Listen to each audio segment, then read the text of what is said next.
All right, what's up guys? VV back with another video. And in today's video, we've got some new cards to go over. Okay, some OP-13 spoilers. The Roger you see in the background is actually a promo spoiler, but we've got some cards to look at because for those who are not aware, OP-13 comes out in less than a month over in the East. Okay, so we're probably going to start seeing the rest of these cards start pouring out at a pretty rapid pace here soon.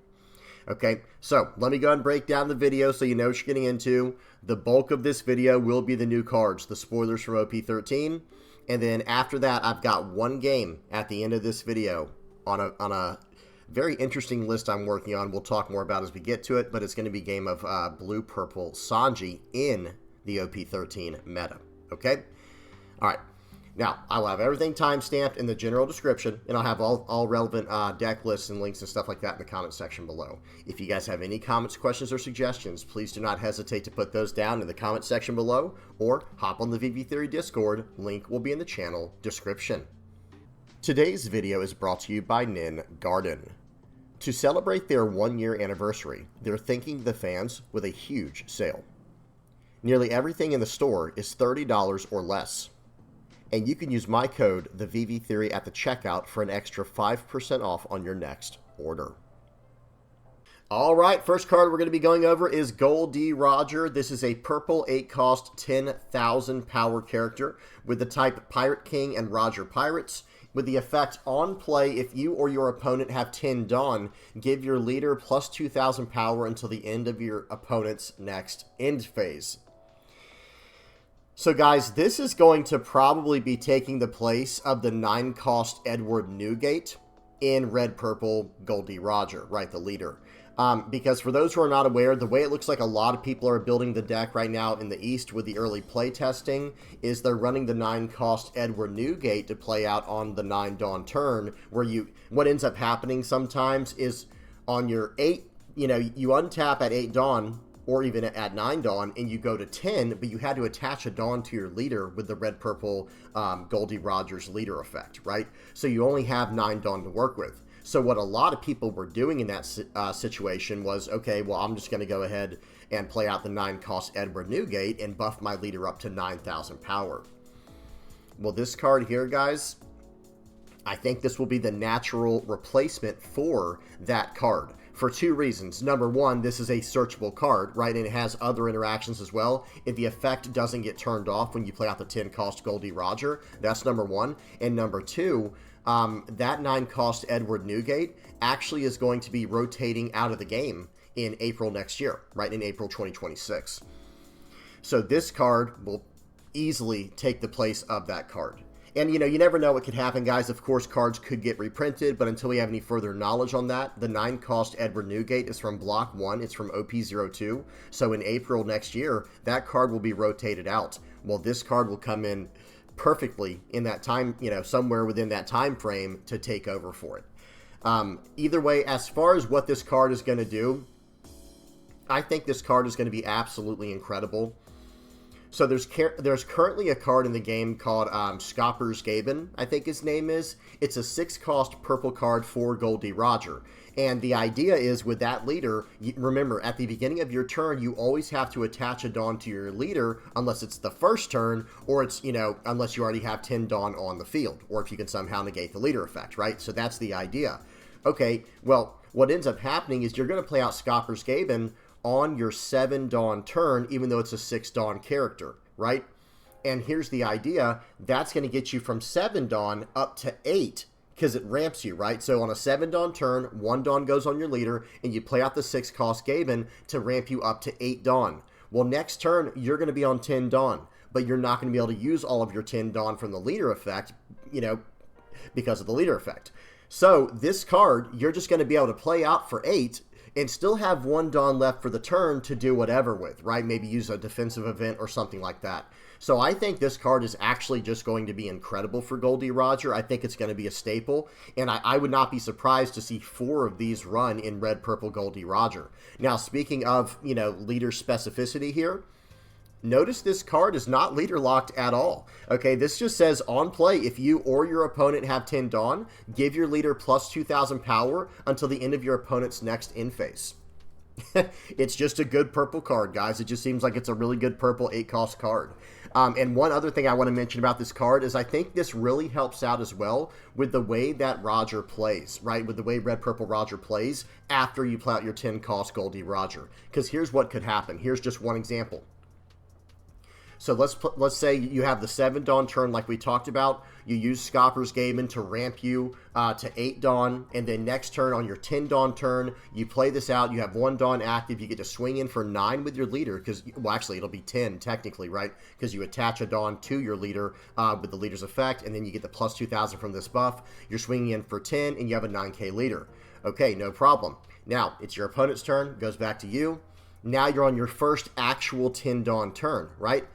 Okay, well, now you play out the 10-cost Goldie Roger, and now your leader, you're back up to 9,000 power. But you went down 3 Dawn in the process. Well, what happens in this case where your opponent might red rock your 10-cost 13K Goldie Roger off the board? Well, no problem. Next turn, we're on 9 Dawn again. And even if there's a Dawn attached to my leader, if they got rid of it, if they got rid of my 10-cost Goldie Roger so that it doesn't negate my leader effect anymore, no problem with that 8 Dawn. As long as your opponent's on 10 Dawn, you get to slam this down, and you're going back up to 9,000 power, and you're establishing 10,000 power bodies in the process, right? Very, very powerful card here. I'm a big fan of this one. Okay, let's move on to the next one. Okay, next up we have Nefeltari Vivi. This is a red 1-cost 2,000 power Alabasta character with a 1K counter, and it has on play, look at 4 cards from the top of your deck, reveal up to 1 Alabasta or Straw Hat Crew type card with a cost of 2 or more, and add it to your hand. Then place the rest at the bottom of your deck in any order. Okay, so this is just a nice versatile searcher, right? This is just a 1-cost 2,000 power 1K counter top 4 searcher for a Straw Hat or Alabasta card with a cost of 2 or more. So there's not a whole lot for me to talk about here. The art looks incredible on this. I will zoom in on that. Check out Nefeltari Vivi there. This looks really, this looks like really, really good art here. Big fan of the way that they did this, especially with the hair. And it almost has like, I don't know if it's just the quality of this picture, but it almost has like a colored pencil type of look, right? Not quite watercolor, but almost like a colored pencil type of effect. It looks really awesome. Love that. Okay, but back to the effect here. I don't really have a whole lot to talk about. This is kind of like what we've seen now. So Straw Hats are starting to get these like allied searchers kind of thing. Purple, we saw it with Trafalgar Law. Blue, we saw it with Beige. And now with red, we're seeing with Nefeltari Vivi, where it's kind of like, I'm sure this has something to do with the anime or the manga, right, with the actual story of One Piece, where, you know, they're acquiring all these friends along the way. And I do think it's cool how Bandai is choosing to do this, where they're starting to get these, you know, these searchers for Straw Hat Crew that are actually outside of Straw Hat Crew. Because that could, who knows, maybe they're trying to do something like this to help out a leader like Red Blue Nefeltari Vivi, where like, okay, now I can search up Alabasta cards and Straw Hat cards within the same deck. That could be really strong. So, yeah, again, not too much to talk about here. I think it's a solid searcher, but we're going to move on from this one. Okay. Next up, we have Lilith. We have another searcher. Okay, this one's a little bit different, though. I actually like this one a little bit more. Lilith is a yellow, 1-cost, 2,000 power Scientist Egghead searcher with a 1K counter. Or, excuse me, character with a 1K counter. The effect, first of all, the trigger, activate this card's on-play effect. And the on-play effect is look at 4 cards from the top of your deck and reveal up to 1 card with trigger, except Lilith, and add it to your hand. Then place the rest at the bottom of your deck in any order.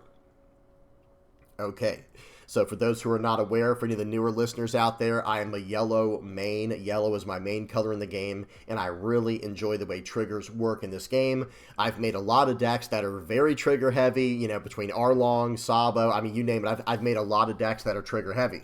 Now, understand that this character is obviously meant for the new Bonnie coming out in OP-13, right? There's a new yellow Bonnie leader coming out that this will be a perfect searcher for, right?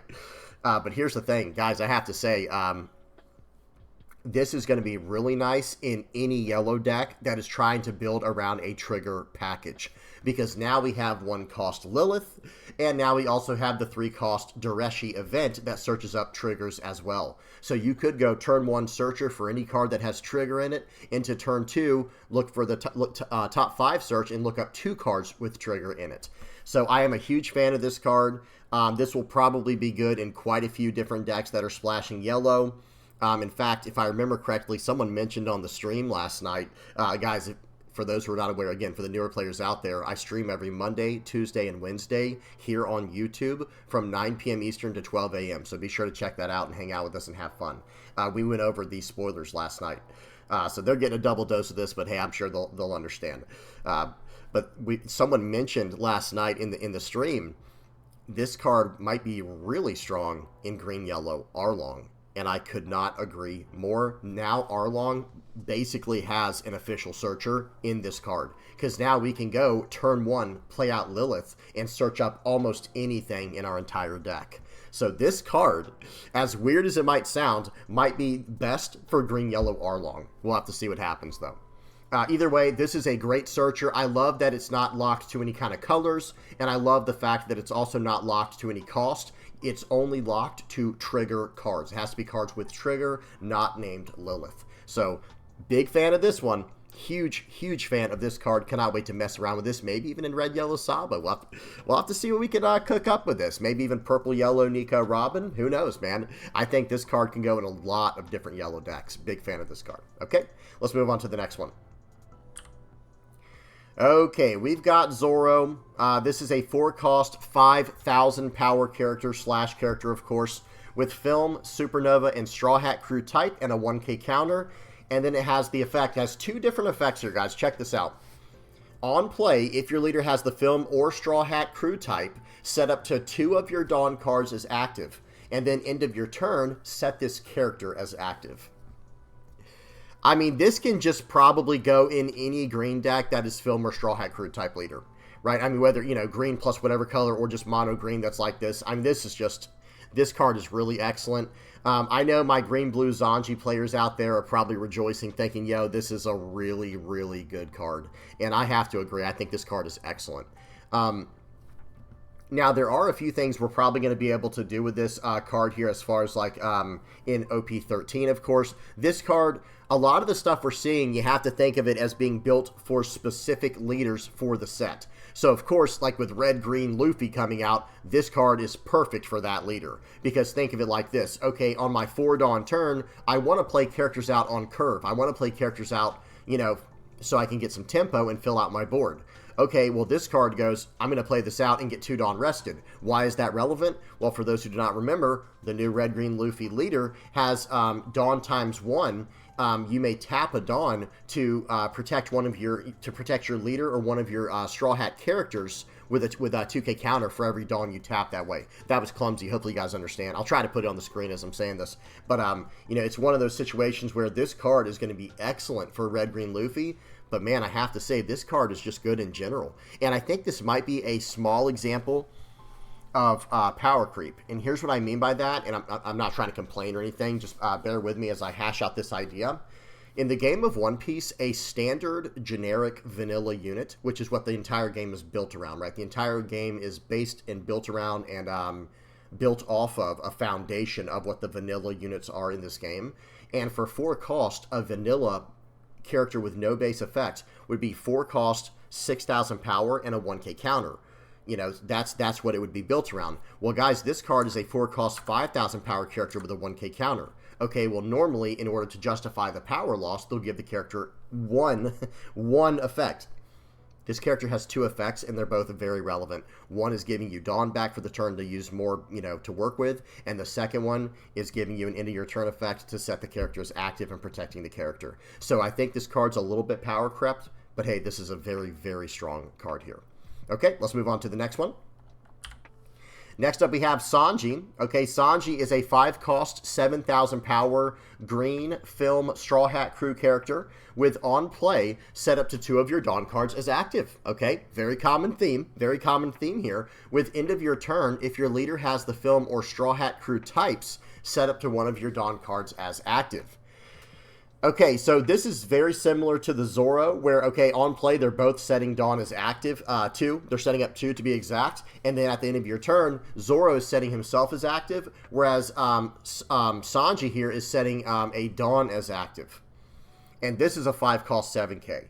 I am a huge fan of this card. I like the Zoro too, obviously, but man, this card is a little bit more aggressively statted, and with it being a 5 cost 7,000 power character, and again, both of them on play set 2 Dawn is active, and they both have end of your turn effects. I like how this card, how do I say it?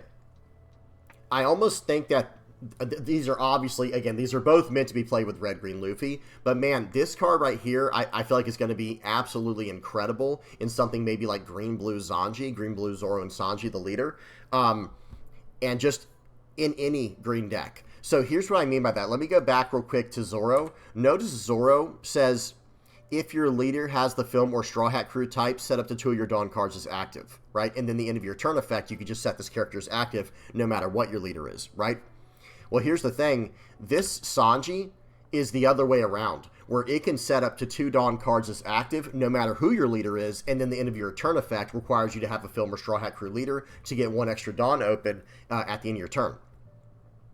I like how much more, you know, universal or generic this Sanji effect is versus the Zoro one. Now, again, the Zoro has plenty of perks as well. It's a 4 cost 5k with a 1k counter, and then, you know, it can protect itself. But man, this Sanji being a 5 cost 7k, so it's right on pace for a vanilla card. So again, going back to what we talked about before, these cards are a little bit power crept, right? Because normally we would expect a vanilla card to be a 5 cost 7,000 power character with a 1k counter.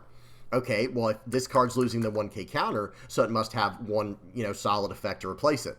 Nope, again, it has 2 very solid effects to replace it.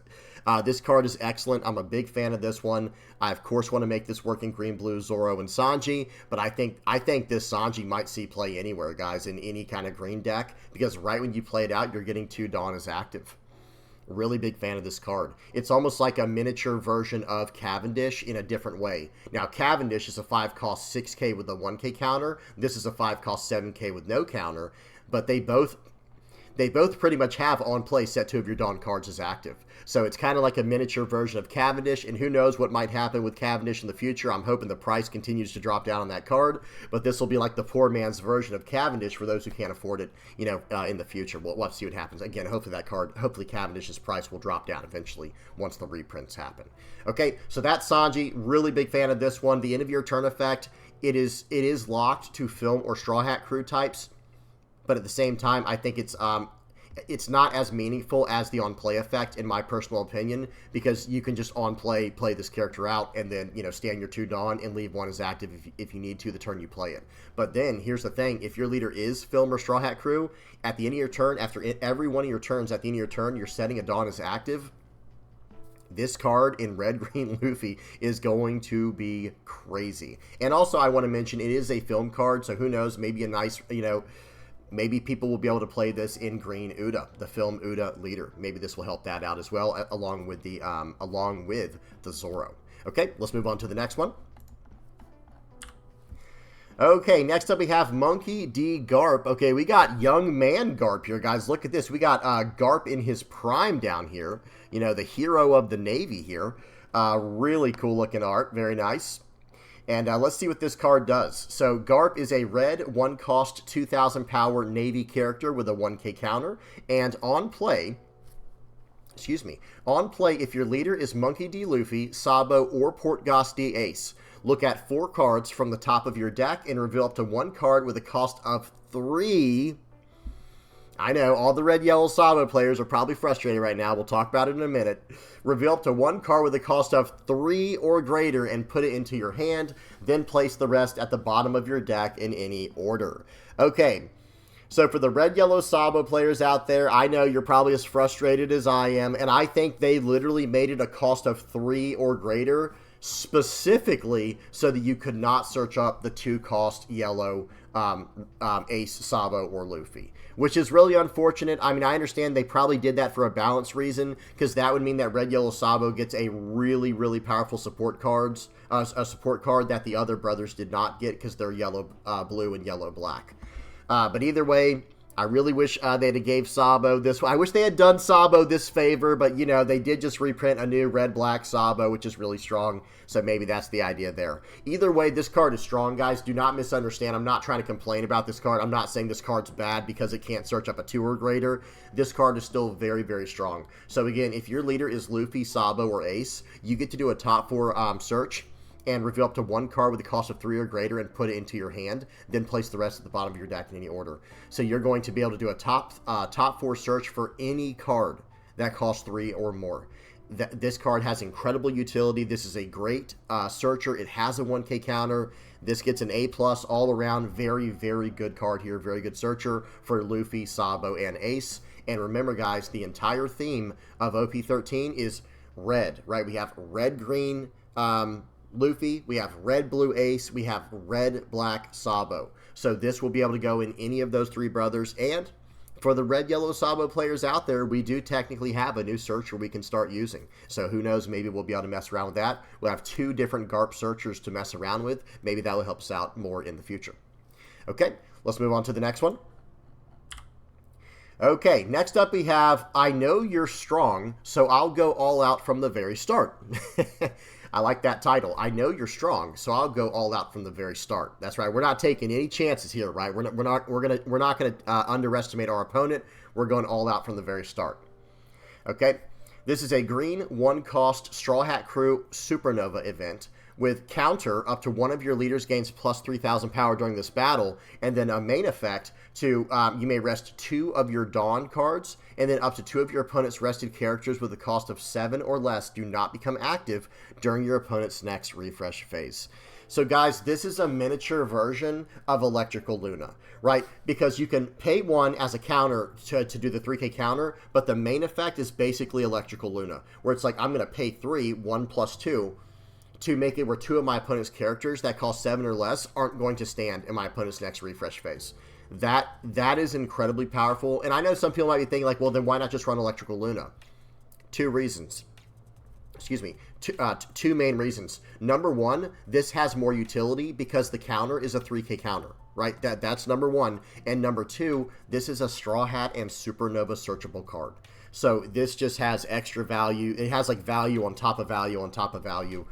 This is a very, very strong event, guys. Yes, it is true that Electrical Luna can hit more targets, but most of the time you're only going to need to hit like 1 or 2 targets to lock down so that you can stabilize, especially in the deck that this is going to be meant for. You lock down their 2 best targets, and now you have extra Dawn left. That was only 3 Dawn, right? That for 3 Dawn, you just dealt with 2 characters, and remember how Red-Green Luffy's leader effect is meant to work. You're going to be able to use all your extra Dawn to counter out of the rest.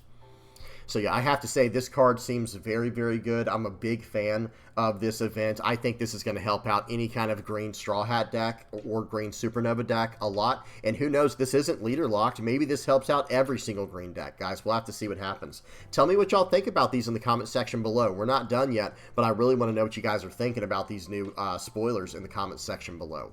Okay, really good utility 3K counter for the leader here. Big fan of this one. Let's keep moving. Okay, next up we have Monkey D. Dragon. This is a 6-cost, 7,000 power Revo Army character with a 1K counter. I think we talked about this last time we went over spoilers, right? They're trying to focus on the 6-cost slot in the game because it's a little bit weak at the moment. You know, at least at the time you're recording this video, and I think they're trying to improve on that. So let's see what this card does. Once per turn, when your Revo Army type character would be removed from the field by your opponent's effects, you may instead give this character minus 2,000 power for this turn. That is very interesting, right? So let me read that again. Pay very close attention here. So once per turn, when your Revolutionary Army type character would be removed from the field by your opponent's effects, you may instead give this character minus 2,000 power for this turn. So it doesn't give it to the character they tried to remove. I mean, unless it was this character. And by the way, this card can protect itself as well, right? Unless the translation is wrong, unless the wording's off, this card can even protect itself when your Revo Army type character would be removed. And of course, this is Revo Army. So it doesn't say other than this card. No, it can protect itself, but whoever they try to remove, this character gets the minus 2,000 power debuff. This is a very strong card for sure. And I have to say, you know, with I just recently put out a video on Red Black Sabo, the new OP-13 Sabo coming out, and one thing I noticed was, there's really only one card that I want to get off of my 8-cost Dragon's effect. I only want to get the black Sabo, the new secret 6-cost blocker Sabo. That's the only card I want to get. It would be nice if I had other 6-cost options. And guys, here we go, right? This card right here, once you get to a certain point where it's like, okay, I've got a blocker Sabo, I've got an 8-cost Dragon, if I can then follow up by playing out another dragon to get this dragon, so now my entire board's protected. Could be something there, guys. I mean, who knows? I don't know if this card will find a place in Revo Army, to be honest, in Red-Black OP-13 Red-Black Sabo, because the list I was running was already pretty tight, and you really get into these loops of like, no, I just want to play an 8-cost dragon that plays out a Sabo and go from there, where it's like dragon plus Sabo, dragon plus Sabo, dragon plus Sabo, non-stop. So I don't know if we're going to be able to find room for a card like this in the deck, but who knows, maybe as a 1 or 2 of against certain matchups, it could be really, really strong. I have heard people talk about this in Bello Betty. Maybe this is best in Bello Betty. Because here's the other thing you have to consider too. It can only protect Revolutionary Army type characters. Now, it can protect them from any type of removal once per turn, and it just gives a minus 2,000 power debuff to this character. But there aren't a lot of Revo Army leaders in the game currently, especially leaders that want to run Revo Army packages. For example, Red Yellow Sabo, yes, you can build it in Revo Army, and who knows, maybe this card will make it where you actually want to do that again. Because people were still building, a lot of people build Red Yellow Sabo as the Goa Kingdom package, which is the way that I like to build it as well, or at least some type of modified version of that. But other people still like to play Red Yellow Sabo as a Revolutionary Army type of build. And who knows, maybe this card will be perfect in that deck, because notice this is a 7,000 power character. It has a 1k counter. It's Rev Army searchable. So being a 7,000 power character is actually very relevant for how Red Yellow Sabo works. So who knows, this card could be very good in Red Yellow Sabo if we choose to go back down the Revolutionary Army path. But other than that, I think in Bello Betty it could be really good, maybe as a 2 or 3 of in there. Who knows? It might slow the deck down a little bit, though. Who knows? Because here's the other thing I want to mention. Yes, this is a way to protect your board, but you're not doing anything until turn 3 with this, right? So in other words, turn 1, your characters are still vulnerable. Turn 2, your characters are still vulnerable. And turn 3, your characters are still vulnerable if you went first. But going second, okay, now on turn 3 you can play this out. But did any of your characters survive? Who knows? Did enough characters survive for us, to warrant us running this card? We'll have to see what happens. But either way, I think this is still a strong card. Do not misunderstand me. I think the card is still excellent. But again, I think it's a matter of application, right? A lot of times we see these cards and they seem really strong, but then you start thinking about like, okay, but how will it work in the game? And it could work out really well. Again, I'm just trying to brainstorm, trying to theorize how it will work. Tell me what you guys think in the comment section below. Do you guys think this card's going to be insane, or is it going to be too slow? I mean, are we even going to have time to develop a card like this? Because in OP-13 Red-Black Sabo, I don't know when I'm supposed to play this card, and in that deck, removal's like the last of my worries. I'm playing out nothing but 8-cost cards starting on turn 6, right? Or excuse me, starting on my 6 Dawn turn, and honestly, starting on my 4 Dawn turn, I'm playing out 8-cost characters moving on, right? So it's like I'm not really worried about removal at all. When it comes to that deck, because a lot of my cards are too big to hit with cost-based removal, and a lot of my characters are too big to hit with power-based removal, and whatever they remove, I can bring back from the trash with Dragon, the 8-cost Black Dragon. So again, I don't know how practical this card will be in there, but who knows, maybe we'll find a spot in there at some point. And then when it comes to like Red, Yellow, Bello Betty, I go back to the question I had before. What are we replacing in the deck for this card? And with this card coming down on 6, is this the best 6 Dawn play that Bello Betty has? Because I feel like a lot of times with Bello Betty, they want more tempo. They want to start putting pressure on the board. And I don't know. We'll have to see what happens. Again, y'all tell me what y'all think in the comment section below. All right, let's move on to the next one. All right, we got 2 more, guys. We got Vista. This is a blue, 6-cost, 8,000 power character, Whitebeard Pirates type with double attack, okay? So far, so good. Okay, this is a 6-cost, 8k with double attack. And then we also have an effect here. So I have to, before even reading the effect, understand this, guys. This is a slight version of power creep I think we're seeing here. Maybe not too much. We have seen characters like this in the past. Like, look at 5-cost 7k Smoker. It's a 5-cost 7,000 power character for green with banish and an additional effect. So we have seen this, but usually they save that for the SRs, right? Because that's a lot of extra, bang for your buck that you're getting. But guys, this is a rare.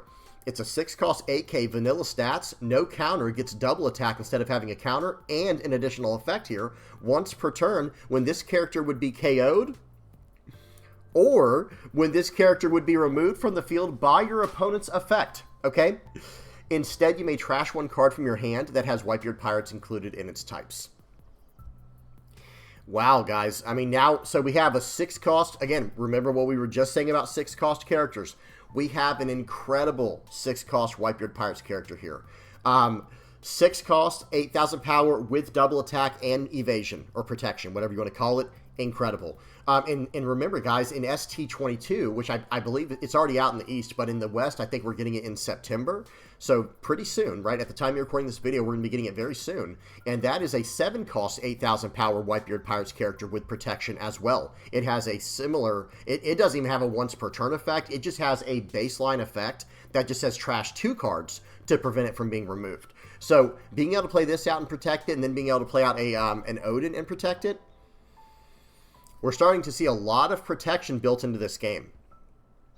And hear me out, okay? Hear me out. It makes me wonder. I wonder if the last leader we see, because remember, we've only seen 5 leaders. At the time of me recording this video, we've only seen 5 leaders for OP-13, and they usually do 6. It makes me wonder, is the last leader going to have some type of big removal? We'll have to see, right, guys? We'll have to see what happens, but I think this could be a hint at that. But either way, this card, incredible, absolutely cracked. It's a 6-cost 8K with double attack. I'm already happy about that. But then on top of that, this once per turn effect to protect it. Whitebeard Pirates is getting a lot of love here, guys. I think Whitebeard Pirates might be a very strong, type here, tribal going forward. We'll have to see what happens. Okay, of course, this is making me want to play in. I want to play this in blue yellow Ace. To be honest, I understand this doesn't have a lot of synergy with the current version that I like to run with all the life gain and whatnot. But who cares? You slam this card down on 6 Dawn and just tell your opponent, best of luck, my friend.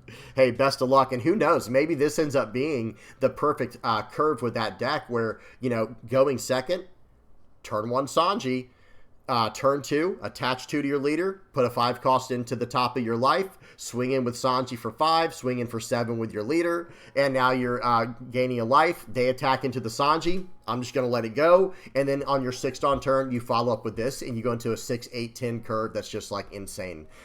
Could be very, very strong. We'll have to see what happens, but I'm a huge, huge fan of this card. All right, we got one more card, guys. We got one more card to go over. We have Kazuki Hiyori. This is an OP-13 card as well. Yellow, 4-cost, 0 power, Land of Wano Kazuki clan character here with blocker, and on KO, you may trash 1 card from your hand, and if your leader is multicolored, add up to 1 card from the top of your deck to the top of your life cards. Okay, so right here we have a blocker with an on KO. So automatically, that's already very, very strong, right? That's already something we would be interested in, whatever yellow deck we're trying to run. Now, yes, your leader does have to be multicolored to get this effect, so, we're going to have to build it around that. But again, I was just talking about blue-yellow Ace. This could be a very strong blocker in there. This could be a strong blocker in any deck that's running yellow plus another color. Blocker with on KO to gain a life. Think about that, guys. Now, there's a lot of ways to rest down blockers. In the game of One Piece, there's a lot of ways to just get around this effect, and this is on KO, so bottom decking it, resting it down, trashing it, all of that gets around this, right? Bouncing it back to hand, you name it. But just the fact that they're gonna have to, spend resources on getting this blocker out of the way. 4-cost blocker here on KO, trash a card from hand, gain a life. That's going to be really strong, right? Because you're going to block 1 attack. That stopped you from taking a life, and then you're going to trash a card from hand to gain a life. So instead of you losing a life with an attack, you're actually just going to gain. It's like you're going to practically gain 2 life, right? Because you're going to ignore their attack and gain a life. So really, really good stuff here. But other than that, not too much to talk about. I think this can go in any yellow deck, though. Let me say this. I think this is a generically good card in any yellow deck that is multicolored. Okay? Really good stuff here. And yeah, so that's it for the spoilers. We are going to recap real quickly. So this Hiyori, nice, solid, all-around yellow. It might even become a yellow staple blocker here, guys, because of what it does. It can just be used in any yellow deck. This Vista, cracked, very, very strong, has protection built in, 6 cost, 8,000 power. It's a vanilla body that's just going to beat him with double attack for the rest of the game. Really good. This dragon, a lot of protection going around in the game of One Piece right now. We got the Vista with built-in protection, the dragon, and then for maybe that's something they'll start doing. Who knows, with the 6 cost spot, maybe they'll build some protection into there. And I have to say that real quick, I hope they do focus on the bigger cost units to add protection on, because here's one of my biggest problems with like the 3 cost Tashigi, for example, in green. It's a 3 cost 4K with a 2K counter and protects everything on the board that's green just by tapping it, right? So it's like, okay, I can play out some massive character and then still develop that card, or develop the card out early, and now I don't have to worry about it. My opponent has to worry about it now, and that's going to slow them down. Whereas if it's a card built, if it's an effect built into a 6 cost or higher frame, then it becomes, I feel like it's more meaningful in that way, more impactful, where it's like they have to invest more to get that kind of effect, and by investing more, it gives your opponent some chance to interact with it before it gets out of hand. So I do hope they start staying with the 6 cost and higher stuff that has the protection built in. Okay, then we have this event here, very strong miniature version of Electrical Luna with extra utility, and it's Straw Hat and Supernova searchable. Then we have this new Garp, incredibly versatile searcher for Luffy, Sabo, and Ace, so that's going to be really nice. Then we also have this Sanji. The Sanji and the Zoro, just very well statted, very, very strong units. And for those who might be thinking like, man, it stinks that this card doesn't have a counter on it, remember guys, this card was actually built more for red-green Luffy than anything. So playing this card out gives you 2K counters, right? At least theoretically, right? With the way that Luffy works, as long as you have a Dawn attached to your leader, if you're going to play this out and then get 2 Dawn as active, that's 4K counter you just got out of this card's effect. Okay, really good stuff here. And again, both of these cards, Zoro and Sanji, they're just going to be really, really strong cards, especially played with, played in the same deck. I mean, imagine you're on a, maybe, I'm trying to think, would it be like a 7 Dawn turn? On a 7 Dawn turn, guys, you can play this out for 5 and get 2 of your Dawn back, so you'll go down, so you'll only have 3 Dawn rested, you'll still have 4 Dawn for the turn, and then you can follow up with Zoro to go, that'll cost 7 altogether, but then you get 2 Dawn back, so you only spent 5 Dawn, so you still have 2 Dawn for the turn. Attach a Dawn to your leader, you have an extra Dawn for your opponent's attack, and now you have a 5K and a 7K on the board, and you're swinging for 6 with your leader. So a lot of good stuff here. This Lilith, incredible searcher for yellow with any kind of deck that's trying to run triggers. Big fan of this. The Nefeltari Vivi, great red searcher for Alabasta and Straw Hat crew. And then last but not least, we have the Goldie Roger here. Just a generically good purple card, to be honest, guys, because once you're on 10 Dawn, you can start chaining these together. Like, okay, I'm just going to stay at, I mean, who knows? We might see purple decks in the future that just go, yeah, I just want to ramp straight to 10 Dawn, and I just want to start chaining this card, into more of them over and over and over again, where you're just a 7,000 power or bigger leader nonstop, just in any purple deck, and you still have 2 Dawn left to play with for the turn in that case. So really, really cool stuff here.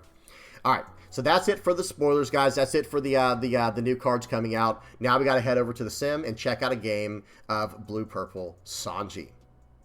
All right, guys, we got a game of Blue-Purple Sanji versus Red-Blue Ace. This is OP-13, of course, okay? Volume is off, speed is on 2x, and here we go.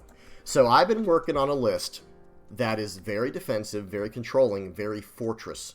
Okay, very fortressy, okay? So right here, we get to go first. Pause. This game's going very quickly. We go turn 1, Concaster, and now we're going to go turn 2, straight into a Gear 2. My opponent played out Izo turn 1, fixing their hand, and they forgot to attach a Dawn to their leader. They should have done that, but that's okay, guys. We're all still learning on the sim, and it actually won't even matter this turn because I'm not going to be able to attack. Okay, so I'm actually ramping to 4 Dawn here. I want to be on an even curve for the way this deck works. We'll look at the deck list after this video.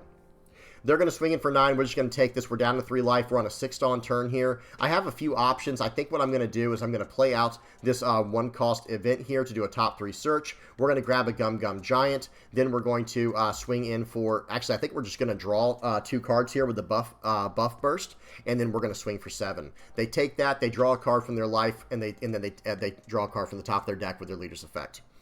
They're going to attack in for 6. We're going to 2K counter out. They swing in for 7. We're going to take it. We're on 8 Dawn. And watch this, guys. This is where the deck starts coming alive. On those 8 and 10 Dawn turns, we're playing out Katakuri. Now, unfortunately, my opponent's a 6,000 power leader, so I can't even attack. I'm actually considering doing a Dawn -1, but there's nothing I can really do in this situation, unfortunately. I think one card I might add in the future, we'll talk about the deck afterwards, actually. All right, so they go ahead and develop an Odin here. I take one hit, I block out of the other. I'm going to slam down an Edward Newgate, and you see where this is going, right, guys? You see where this is going? I'm going to swing 7 into 6 here. I'm going to swing 10 into 6 if he protects it. Which I think he should protect it, by the way. I do think he should protect this, so that way I don't have to attack into his face for 10, right? So we're going to Dawn -1 using Concaster here, just to be able to draw through our deck a little bit using our leader effect, and then we're going to swing 10 into 6. They let it go. We go back up to 10 Dawn with our Katakuri effect, and now we have 2 blockers. Okay, they're going to swing for 8. We'll just block in 1K. They'll swing for 10. We'll block in 12. We'll block with 12 here. And now, guys, we're going to go ahead and red rock their Edward Newgate off the board, and pretty much everything I have is going to be going into this, what's his name, Odin. So we're going to Dawn -1 with the leader effect here to Jet Culverin the Ezo off the board, so they get no value from that. We're going to swing 10. This is going to cost a 2K, 1K. Okay, they're going to counter out, and now we're going to swing for 12. This is going to cost a 2K, 2K, 1K, and then we can attack for 6 with our leader. Or we could just not attack at all. Just don't let them draw anything. So they counter out super aggressively. So right here, guys, we're just going to pass the turn. We're not going to give them any cards. Like, hey, they're at 4 right now. They use a Flame Emperor to crack my Katakuri. They swing in for 9 with double attack. I'm just going to Gum Giant to get out of that. Okay, trashing a card from hand. I think I'm going to trash this Doflamingo. Yep, we'll trash the Doflamingo, go +2, and then we'll 2K counter out. Now they don't swing with the Odin because I'm just going to run it over next turn. They don't want to lose their Odin, and they can't finish me on this turn. So right here, guys, we're just going to play out another Newgate. Yep, and they're going to go ahead and tap out. They tapped out a little bit prematurely, but what are they going to do in this situation? It's going to get to the point where they just can't keep up with me, right? It's going to get to the point, like, I'm going to play a blocker out every single turn. That's the logic behind this list. Now, who knows? They don't know what's in my hand, and I didn't have a lot of good stuff in my hand, but I'm pretty sure what we could have done next turn, like this turn, we were actually just going to swing for 7 and then 14, and then pass the turn with 1 blocker up and a 2K counter. And 1 life, and my 1 life left was a 2K counter, where they basically just can't win, right? Because they can attack in with their leader. I can just counter out of that, and then they can load everything on their Odin if they want to, and play out the Whitey Bay to return to their hand, and they can so that'd be 4.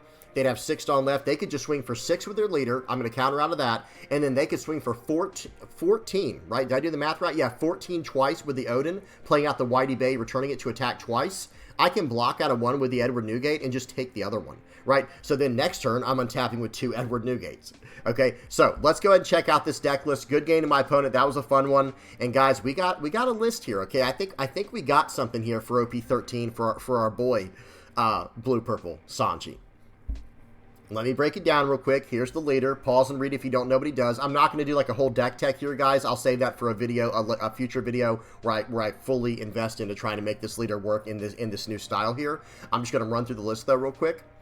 Running 4 Kayas, running 4 of the new PRB-02 Marco, running 3 of the 10-cost Edward Newgate, running 3 Reiju, running 4 of the 5-cost Doflamingo. This is from PRB-02 as well. Running 4 of the 2K counter Sanji, 3 8-cost Katakuri, and then we're running 25 events. We're running 25 characters and 25 events. Okay, 4 Concaster, 2 Jet Culverin, 4 Buff Burst, 2 Gum Red Rock, running 3 Gum Giant, 4 Gear 2, 4 of Luffy is the man who will be the Pirate King, and 2 God Threads.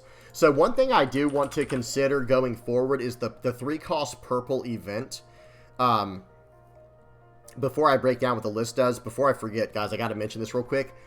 Brochet Blow would have actually been insane in that last game, being able to just like, oh, you're going to turn something sideways? Okay, well, how's about I draw a card and drop your guy by 3,000 and then just beat him down, right? Then my leader can actually attack into something in the board. And I'm drawing a card, and that's my Dawn -1 effect. Because one thing I noticed with this version of the deck is I don't have a lot of ways to cash in on my activate main Dawn -1 effect. And this card, wherever it just was, the 3-cost Brochet Blow, this could be a really good card in the deck if I choose to do it like that. And who knows, maybe we replace the God Thread in that situation. We'll have to see what happens. But whatever the case is, So the whole idea is notice every single character. I mean literally every single character outside of Kaya is a blocker. Blocker Marco, blocker Newgate, blocker Reiju, blocker Doflamingo, blocker Sanji, and blocker Katakuri. And this is, of course, a 2K counter. The Sanji is a 2K counter as well. But we have an entire 4, 6, 8, 10 curve of blockers in this deck if we need it, right? We can go 4-cost Marco blocker. Really, we would go Reiju blocker instead of the Sanji, but we could technically do the Sanji or the Doflamingo. And the nice thing about the Doflamingo is he will fix our odd curve, right? So in other words, you know, turn 1, pass, or do a draw card, whatever. Do some type of event on turn 1, or play out Kaya to fix your hand. Turn 2, you're on 3 Dawn. That's very awkward. Hopefully you get a Gear 2. But if you don't, and you go to your 5 Dawn turn, no problem. We go Doflamingo. If your leader's multicolored, add up to 1 Dawn card from your Dawn deck and set it as rested. And now we're on 6 Dawn. We untap, we go to 8 Dawn, perfect into Katakuri, into 10 Dawn Newgate. That's the entire idea behind this deck, is you go, again, turn 1. You still want to go second, though, guys. Understand that. You still want to go second, so that way you don't have to use your ramp. You can just use those for what they're meant to be used for. You know, with this card, you'll get the ramp anyway. It is what it is, right? But it's like turn 1, use out your events to do whatever, like draw cards with Concaster or do some searching with Luffy's land, who will become the Pirate King. And then turn 2, you slam down Marco, into turn 3 Doflamingo, into turn 4 Katakuri, into turn 5 Newgate. The entire deck is built around that. The entire deck is. Now, I am running these Reijus here, but I don't know if they're going to be worth running, you know, when everything's said and done. I do like that this card has a counter. That's why I am running 3 of these. And maybe we don't need 4 Marco. Maybe we should do 4 Reiju instead of the 4 Marco and fix our counter package a little bit. Because notice this, guys. We're running 8 2K counters, you know, 4 Kayas and 4 Sanjis. And then we only have, listen to this, guys. 7 1K counters in the whole deck. 7 1K counters in the entire deck, because number 1, we're trying to just block, right? We're not trying to counter out at all. We just want to block. And then on top of that, look at all these defensive events we have here. We're running 4 of Concaster. This is a 1-cost 4K event. Then we're running, 3 Gum Gum Giant, 4 Gear 2, and honestly, that's about it. So maybe it does make more sense to just go +1 Reiju, instead, like go -1 Marco to go +1 Reiju, and move things around from there. This God Thread card is good in theory, but I do think one of the first changes I'll make is -2 God Thread to go +2 of the Brochet Blow. I think that's just a strict upgrade from this point. And you guys tell me what y'all think in the comment section below. And I am going to go -1 Marco for the time being to go +1 of the 4-cost blocker Reiju from OP-12. Okay, so there's that. There we go. So, and there it is. So, one thing I will say is this is not intended to be a Sanji deck, like your traditional, you know, blue-purple Sanji, where you're trying to play out the 3-cost purple Sanji. It doesn't really have a place in this deck. I'm just trying to be honest. It doesn't really have a place here. You can try to fit it in if you want to, but what I'm working on here is meant to be more of like a straight-up fortress control build for Sanji, and I will be working on this for the foreseeable future, I think, for going into OP-13. Very excited with how this deck performed in my first, that was like my first game, by the way, and I was like, okay, I think the deck actually does have potential, and who knows, maybe we just don't have room for this Marco in the deck. Maybe we have to go 4 Newgate and 4 Katakuri. I don't know, maybe that's too top heavy, because we do have a lot of ways to search. Because remember, guys, we're not doing any searching with this deck. It's more like cycling. Like Concaster just draws you a card. Buff Burst draws you 2 cards. Gum Gum Giant draws you 2 cards. This card, Luffy is the man who will be the Pirate King. This does a top 3 search for any card, and you do not even reveal what it is. It just goes to your hand. Brochet Blow, draw a card. Marco, draw 2 cards. Kaya, draw 2, trash 2. So who knows, maybe there's enough cycle built into this deck the way it is, where we can get away with running it like this, and maybe making a few revisions along the way. I don't know. All right, that's it. I'm done. Hope y'all enjoyed. Please don't forget to like and subscribe, guys. Let me get the outro page on here. OP-13, very exciting looking, guys. There's a lot of really cool stuff coming out, or cool looking stuff coming out in OP-13. All right, I'm done. Hope y'all enjoyed. Guys, if you are liking, subscribing, sharing, commenting, viewing, or using my TCG Player affiliate link, you're helping me out big time. Thank you so much. Thank you to everybody else who's donating through Patreon or PayPal, the Playmat supporters, the YouTube members, and people in the Discord community. Thank you, guys. If you're helping me out in any way, shape, or form, or helping out the community, thank you so much, guys. I really appreciate it. All right, I'm done. Till next time, peace.